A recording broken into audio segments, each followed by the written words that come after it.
Depois de uma quarta-feira com cara de sábado, temos uma quinta-feira com cara de segunda-feira. Um pouco mais reduzida, com jogos espalhados nos campeonatos estaduais aqui do Brasil e também um destaque para a Taça de Portugal, em Portugal, obviamente. Começaremos com Benfica e Vizela. Benfica fora de casa enfrentando o Vizela nessas quartas de final. O Vizela é uma equipe da primeira divisão, isso já torna o jogo um pouco mais atrativo do que a gente comentou do Porto ontem, do Sporting, acaba sendo um pouco mais interessante. Os últimos confrontos entre eles foram confrontos recentes, então a gente tem uma condição de análise um pouco melhor. Falaremos também do Palmeiras, que vai enfrentar o Ituano. Eu estou muito curioso para trabalhar esse jogo, porque é logo depois da perda do título da Supercopa do Brasil, a Supercopa Rei esse ano, para o São Paulo. E teve uma característica interessante depois do final do jogo que me chamou a atenção e que pode fazer com que esse jogo seja bem mais interessante do que o normal. No Campeonato Carioca, temos o Vasco enfrentando o Audax, o Vasco que não fez uma boa partida contra o Flamengo, mas também não fez uma partida ruim, né? Como o Vasco não era favorito, ele acabou ficando muito mais próximo de marcar o gol, mas se a gente levar em consideração também o pênalti perdido pelo Gabigol, o Vasco poderia ter saído daquela partida derrotado. Acabou que foi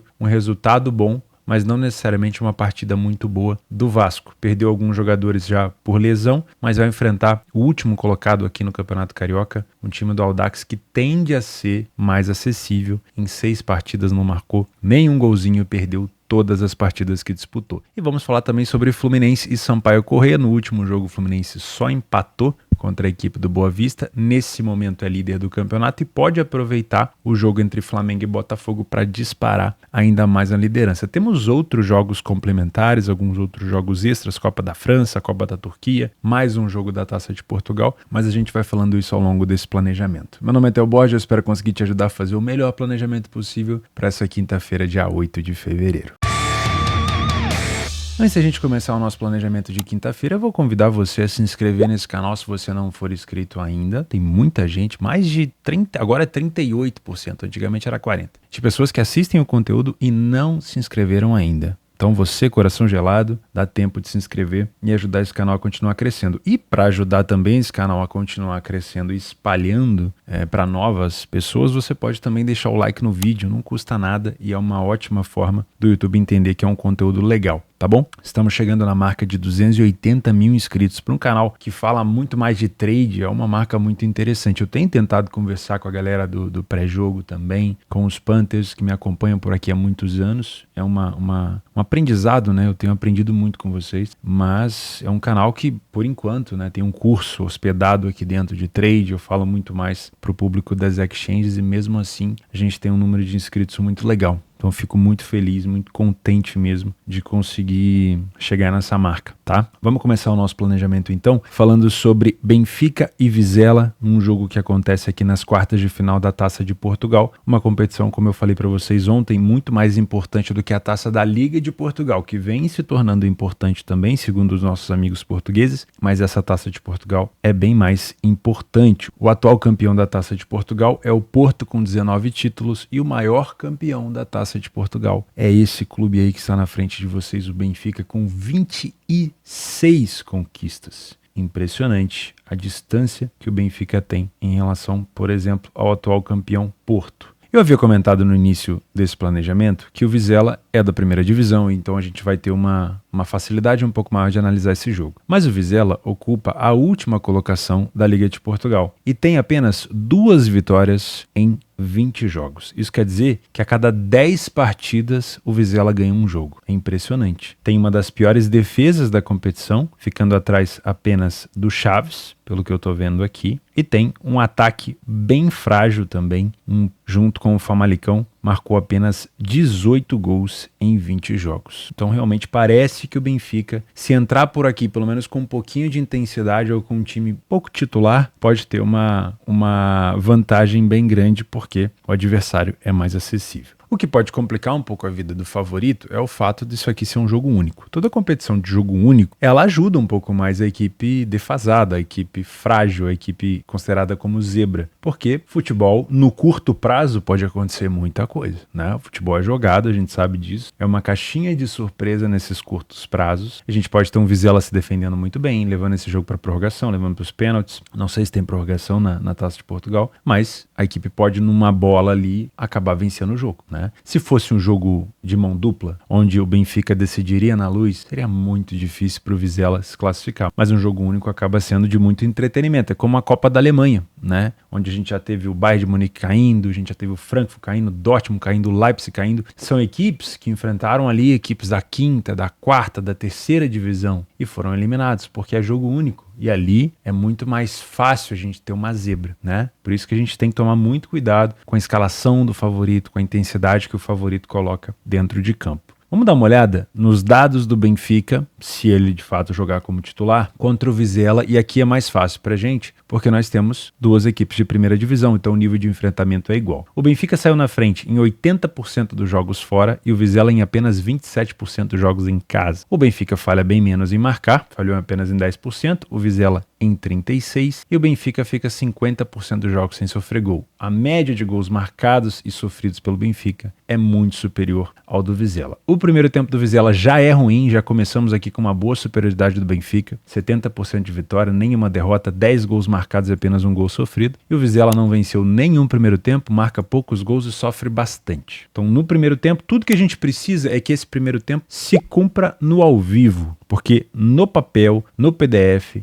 na estatística é muito bonito, mas a gente precisa que isso se repita no ao vivo, né? No segundo tempo a gente tem uma melhora do Vizela e uma piora do Benfica. O Benfica continua marcando bastante gol, mas passa a sofrer, passa a ter derrotas e passa a ter menos vitórias. O Vizela aumenta o número de vitórias, na verdade sai do zero, né? Diminui o número de derrotas e passa a marcar gols, coisa que ele não fazia tanto no primeiro tempo. Então é um segundo tempo, vamos dizer assim, ainda do Benfica, mas um pouco mais parelho, mais próximo do parelho, né? O time do Vizela tem muita dificuldade em defender bolas paradas. E o Benfica não chega a ser um excelente time de cabeça, mas tem marcado bastante de escanteio. Então a gente pode ficar de olho nisso, tá? De novo, o nosso match de namoro, aonde a bola aérea do Benfica pode encontrar a bola defensiva frágil aérea do Vizela. Isso é um problema porque se o Vizela tem a intenção de se compactar, muito provavelmente ele vai sofrer finalização de fora da área, e o Benfica tem marcado nesse fundamento e o Vizela tem sofrido nesse fundamento, e ele também vai ter que aguentar as bolas aéreas do Benfica, escanteio e cruzamento para a área. E aí ele defende muito mal. Então é aqui, provavelmente, que pode estar o caminho do Benfica para abrir o placar ou, quem sabe, para buscar uma recuperação. Nos momentos dos gols, nós temos problemas para o Vizela aqui no final do primeiro tempo, início do segundo, mas é uma equipe que acelera muito no final do segundo, no meio do segundo tempo e principalmente no final do segundo tempo. 30% dos gols marcados depois do minuto 80. Uma equipe, então, que se estiver atrás do placar, tende a vir para cima para buscar esse gol e pode acabar sofrendo, obviamente. O Benfica já não sofre tantos gols no primeiro tempo, tem sofrido aqui no meio do segundo e nas extremidades. Se o Vizela fosse uma equipe muito boa, ofensiva, isso aqui poderia até apresentar um risco para o Benfica, hein? Vamos tomar um pouco de cuidado aqui, o Benfica tem sofrido muito nos minutos finais, mas é uma equipe que também marca nesse momento. O problema é, se o Vizela chega nesse momento do jogo aqui, dos 81 aos 90, ou acréscimos, né? E chega atrás do placar, precisando de uma recuperação, ele vai acreditar que ele de novo vai poder marcar um gol no final, mas ele está enfrentando uma equipe mais agressiva. Então o Benfica pode, vamos dizer assim, finalizar com o jogo nos minutos finais. Eu lembro, recentemente agora, o Benfica nos últimos jogos, ele tem utilizado os últimos minutos de jogo para marcar um gol. Por exemplo, agora em casa contra o Boa Vista, marcou os 94 com o Marcos Leonardo. Em casa novamente contra o Rio Ave, marcou os 80 com o Marcos Leonardo e aos 91 com o João Mário. Contra o Estrela da Amadora, no último lance do jogo, aos 93, mais um gol do Marcos Leonardo. Então é um Benfica que tende a acelerar também no final, e em caso de desespero do Vizela, esses momentos podem sim significar boas oportunidades para a gente buscar o mercado de gols. Se você é um trader assim como eu, vamos voltar aqui nesse primeiro tempo do Benfica, que parece um primeiro tempo de almanaque. Tudo que a gente precisa é que isso daqui se repita. Benfica com posse,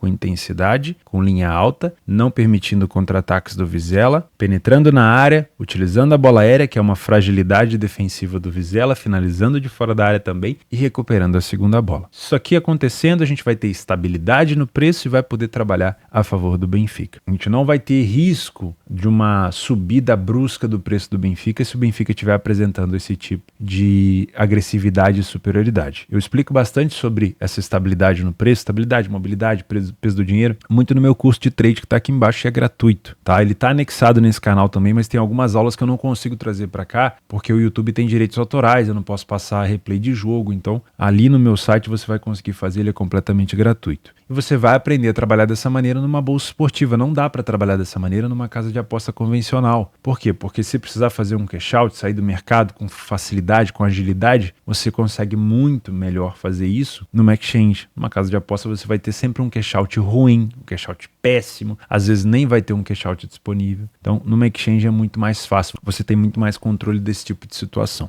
Tá bom? E se você for aprender sobre trade, você vai precisar de uma boa exchange e a melhor delas é a Betfair. Aqui embaixo tem um link do novo bônus da Betfair com reembolso. Não tem letrinha miúda e não tem rollover. Guarda essa palavra, rollover. O rollover é a pior forma que uma casa ou uma empresa pode te oferecer de bônus. E a Betfair já teve bônus de rollover e tem bônus de rollover no Sportbook. E eu não gosto de indicar, porque ela obriga você a pegar esse bônus e rodar ele várias vezes em cotações altas. Eu vou te dar, igual tem várias aí, eu vou te dar até 500 reais no primeiro depósito. Mas o que você tem que fazer para botar de fato aqueles 500 reais no bolso? Aquilo vira um dinheiro virtual. Você tem que apostar ele quantas vezes numa cotação de 1,80, em 2, para você cumprir uma regrinha para depois de fato botar o dinheiro no bolso. Só que no processo de cumprir essa regra, você vai obviamente perder esse bônus. Esse bônus da Betfair de reembolso, ele é focado no iniciante. Ele é focado no aprendizado e ele não tem rollover, não tem letrinha miúda. Você terminou uma semana em prejuízo, você vai ser reembolsado e no total, final de 5 semanas, se você precisar, né? Se for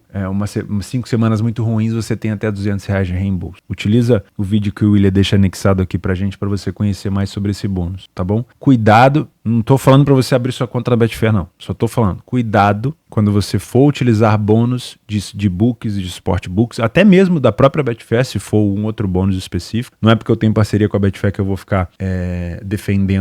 São bônus horrorosos, os outros tipos de bônus. Com rollover, se você encontrar o rollover na palavra, nas letrinhas miúdas, foge, tá? Que é furada. Esse bônus aqui não tem rollover e é muito bom para o iniciante. Não é porque eu tenho parceria com alguma coisa que eu vou oferecer para vocês algo ruim, tá bom? E sempre que eu for oferecer algo que tem rollover, eu vou deixar muito claro, porque não é atrativo, ok? Toma muito cuidado com isso. A gente vê vários influenciadores pegando vocês e jogando vocês para casa X, para casa Y, para casa X, para casa Y, vai e volta, para que vocês cumpram essa questão do bônus, né? Porque é muito atrativo, 200, 300, 400, 500 reais, mas no final de contas eles vão ganhar na afiliação deles e vocês não vão conseguir sacar esse bônus, porque cumprir rollover é um saco e eles colocam um rollover justamente para complicar a vida de vocês, ok? Vambora então. Se você é um trader, então, assim como eu venho para trabalhar um back favorito no Benfica. Se você é um punter, essa cotação de 1,36, se fosse uma análise de campeonato normal, tá? Um campeonato de Portugal normal, onde o Benfica, nesse momento, como o Sport ainda não jogou, é líder e o Vizela é o último colocado. Eu viria com muita vontade de trabalhar a favor do Benfica, mas ainda assim eu ia te falar para tomar cuidado com essa cotação, tá? Porque o Vizela ele pode tentar segurar o Benfica. E se existe a possibilidade de tentar segurar o Benfica, essa cotação ela pode subir. E uma cotação mais alta é sempre muito melhor numa relação de lucro. O Rangers jogou com a Aberdeen com uma cotação de 1,24. Você pegou a cotação do Rangers a 1,24. A cotação do Rangers antes de sair o gol do 2-1, porque o Aberdeen chegou a empatar no último lance do primeiro tempo, foi 1,84. Se você pega essa cotação a 1,70, já é uma relação de lucro muito melhor do que 1,24. 1,24 é praticamente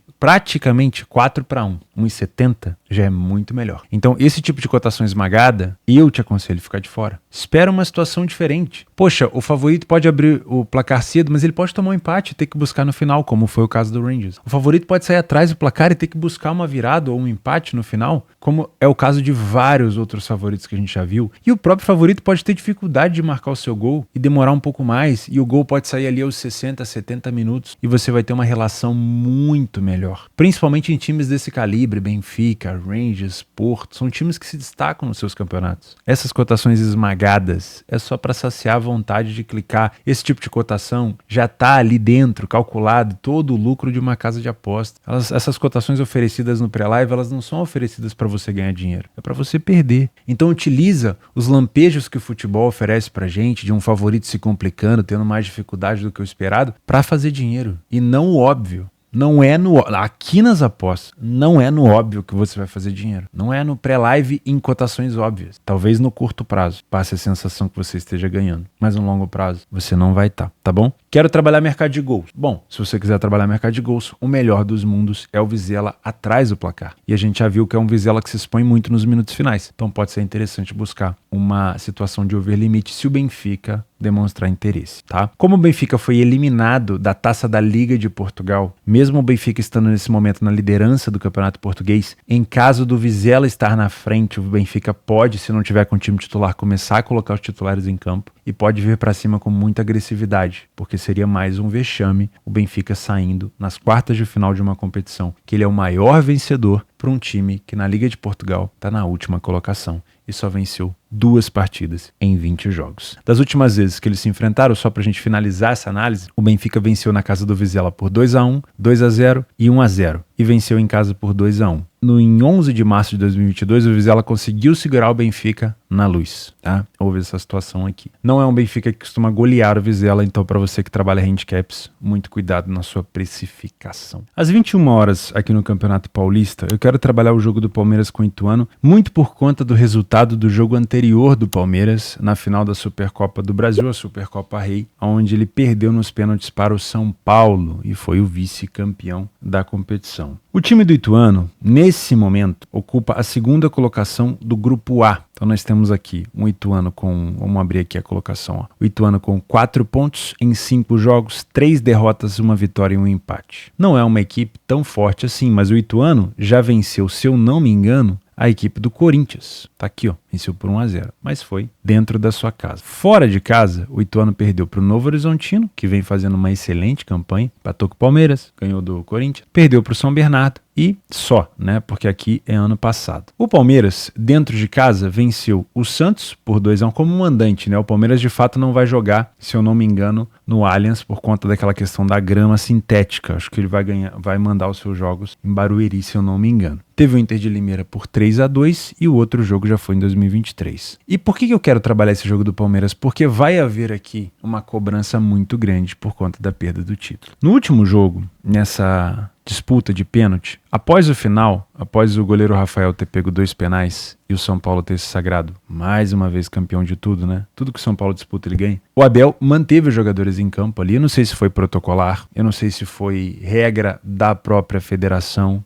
de quem organizava a competição, ou se foi o Abel Ferreira que pediu para os jogadores ficarem ali para ver o São Paulo levantando o troféu. Isso passa pra gente uma informação de que o Abel quer que os jogadores sintam aquela derrota. E geralmente, quando é assim, o próximo jogo costuma ser um jogo de resposta. Então eu quero muito acompanhar. Eu não gostei do jogo do Palmeiras contra o São Paulo. Achei que o Palmeiras poderia ter produzido mais, apesar do Palmeiras, em algumas situações, ter mandado no jogo. Não gostei do jogo do Palmeiras contra o Novo Horizontino, onde ele empatou aqui 1-1, porque foi um jogo que o Novo Horizontino simplesmente jantou e almoçou o Palmeiras. O Palmeiras não jogou bola naquele jogo. Uma vitória merecida aqui teria sido do Novo Horizontino. Tanto é que ele conseguiu um empate no final e eu achei que foi muito mais merecido. Mas os jogadores do Palmeiras vêm para jogar contra o Ituano com gana, com aquela sensação entalada na garganta. Não é uma vitória necessária, porque o Palmeiras já vai ali numa liderança muito folgada do seu grupo. Mas é uma vitória que vai ser cobrada pelos torcedores e pelo seu treinador. Então venho com esse intuito de olhar para esse back Palmeiras no trade, um back favorito. E se você encontrar um Palmeiras com dificuldade para achar o seu primeiro gol aqui, talvez para você que seja um punter que vai trabalhar aqui esse jogo ao vivo buscando uma cotação melhor, quem sabe um Palmeiras vencendo esse jogo no segundo tempo, né? Ou se o Ituano estiver na frente, quem sabe uma possível recuperação do Palmeiras por aqui pode ser interessante. Eu não vou utilizar estatísticas ainda no Campeonato Paulista, porque são pouquíssimos jogos. Quando a gente filtra aqui dentro e fora de casa, são pouquíssimos jogos. A gente não tem tanta informação ainda. Mas para a fase final vai ser interessante. Outro jogo de campeonato estadual que eu quero observar é Vasco da Gama e Audax. E eu confesso que esse jogo me chama muito mais atenção pela fragilidade do adversário do que propriamente pela força do Vasco. O Vasco não fez um bom jogo contra o Flamengo. Depois que perdeu o Jair, se eu não me engano, machucado, o Vasco teve muita dificuldade de criação em alguns momentos do jogo. O Flamengo também teve dificuldades, né? Mas eu acho que o Vasco apresentou menos condição em alguns momentos. Teve chance de vencer o jogo. Uma bola tirada pelo Léo Pereira em cima da linha, depois no segundo tempo mais uma jogada onde o Vasco poderia ter feito o gol, mas poderia também ter perdido por conta daquele pênalti do Gabigol que ele perdeu no finalzinho. Então foi um resultado, na medida do possível, bom pro Vasco. Ele não merecia perder. Não sei se merecia ganhar, mas não merecia perder. E vai enfrentar por aqui um Audax, que é o último colocado da tabela. 6 derrotas em 6 jogos, 10 gols sofridos e nenhum gol marcado. Mesmo um Vasco desfalcado, é muito provável que o Vasco consiga se impor aqui contra o Audax. O Vasco, como mandante, 2 vitórias e um empate, 4 gols marcados e um gol sofrido. Também vem com essa ideia de trabalhar um back favorito no Vasco, no trade, no primeiro tempo. Se você é um Panther, se você quer buscar uma cotação do Vasco melhor, uma cotação mais alta, com uma relação de lucro melhor, torcer para o Audax fazer o primeiro gol da competição contra o Vasco, quem sabe para o Vasco tentar virar, ou quem sabe para o Audax, nesse jogo especificamente, se tornar ali um paredão na defesa, um ônibus para segurar o Vasco pelo menos até o segundo tempo. Aí pode ser interessante. E para concluir, mais um jogo de estadual, Fluminense e Sampaio Corrêa. O Fluminense retornou agora com os titulares, está fazendo uma mescla, né? Coloca os titulares, tira os titulares. Agora deve jogar novamente com os titulares contra o time do Sampaio Corrêa do Rio, não é o outro Sampaio Corrêa. Só que a odd do Fluminense é totalmente esmagada. Então, para você trabalhar esse tipo de cotação aqui, no trade em Campeonato Carioca eu nem aconselho, aí eu já vou me colocar de fora desse jogo. Mas se você ver um Fluminense titular, sabendo que o time do Fluminense tem a condição de se isolar na liderança, já que Botafogo e Flamengo se enfrentam, a gente pode ter, quem sabe, uma goleada do Fluminense, um handicap asiático no Fluminense por aqui. O Sampaio Corrêa tem uma das piores defesas, ainda não conseguiu vencer, e o Fluminense pode tentar, por exemplo, ter um saldo de gols bem grande aqui nesse jogo. Então, quem sabe um Fluminense vencendo por 2 ou 3 gols de diferença, um handicap menos 1,25, menos 2,25 pode ser interessante, tá bom? Esses são os jogos dos estaduais que eu faria. Para complementar, já que a gente está falando de estadual, eu também olharia com carinho para Atlético Mineiro e Atletique. Por quê? O Atlético Mineiro perdeu o clássico agora contra o Cruzeiro, de novo em sua casa. E aí a pressão em cima do Galo fica muito maior. De novo, uma questão de dar uma resposta, né? Das últimas vezes que enfrentou o Atletique, o Galo, quando foi lá na casa dele, né? Quando era visitante, não venceu, perdeu por 1-0. Mas no geral são 3 vitórias em 4 confrontos, todas por apenas um gol de diferença, não costuma ser fácil. Mas o Galo precisa dar uma resposta depois de mais uma derrota para o Cruzeiro no clássico. Esses foram os jogos estaduais. Vamos agora aos jogos extra. O primeiro jogo extra que eu faria se eu tivesse muito tempo nessa quinta-feira seria o amistoso entre Al Nassr e Al Hilal. Não vale de nada, mas eles criaram essa Copa aqui para colocar o time do Inter Miami para jogar com essas duas equipes, né? Na verdade, eles queriam colocar o Neymar para jogar com o Messi e o Cristiano para jogar com o Messi, mas o Neymar tá machucado e o Cristiano Ronaldo estava em pré-temporada ainda e o Messi, enfim, nem jogou contra o Al Nassr direito, né? Na verdade, o time do Messi tomou 2 cacetes, um pro Al Hilal e outro maior ainda pro Al Nassr. Então acabou virando um amistoso numa Copa onde eles inventaram aqui só para trazer o Inter Miami. Pode ser uma opção, né? Foram jogos de muitos gols, pelo menos no jogo contra o time do Inter Miami do Messi. Nos jogos extras, para essa quinta-feira, nós temos aqui o Vitória de Guimarães contra o Gil Vicente. O time do Vitória é muito bom dentro de casa e das últimas vezes que eles se enfrentaram, isso aqui também é a Taça de Portugal, tá? O mandante levou a melhor. Então o Vitória em casa venceu por 2-1, 1-0, 5-0, mas como visitante perdeu por 1-0 e por 1-0 e outro 2-1 aqui. Mas como visitante perdeu por 1-0 e por 2-1. Então o mandante geralmente leva melhor. Isso não quer dizer nada, tá? É só uma coincidência aqui nesse confronto. Mas se você quiser trabalhar ao vivo essa Taça de Portugal, é um jogo talvez bem mais interessante para correção de preço do que, quem sabe, o jogo do Benfica. O Benfica tende a ser muito mais um jogo de um time só. Mas eu tenho gostado muito de trabalhar jogos do Vitória. Os últimos jogos entre eles, olha só. O último jogo na Liga, na casa do Gil Vicente, foi 1-0 para o Gil Vicente contra o Vitória. Recentemente eles se enfrentaram. Mas no geral, o Vitória vem de 1, 2, 3, 4, 5, 6, 7 vitórias, 2 empates e 1 derrota apenas nos últimos jogos. É uma equipe muito, muito forte. E para complementar, temos Copa da Turquia, mesma coisa que o Galatasaray e o Fenerbahçe estão enfrentando, né? O Galatasaray já até se classificou. O Beşiktaş pega o Antalyaspor, time difícil, time chato, que perdeu agora recentemente para o Fenerbahçe na Liga da Turquia. Temos na Copa da Holanda o Fortuna contra o Groningen, acho que é assim que fala. Temos o Mônaco às 16h45 na Copa da França contra o Rouen, não sei se fala assim, Rouen, não sei, pronúncia francesa, desculpa, não sei mesmo. Já falamos do Galo e tem na pré-Libertadores o Alcas enfrentando o Nacional. É isso, meus amigos, uma grade um pouco mais enxuta. A gente volta na sexta-feira com bastante campeonato alemão. Juízo, principalmente nesses dias mais fracos. Um grande abraço e até na sexta. Valeu!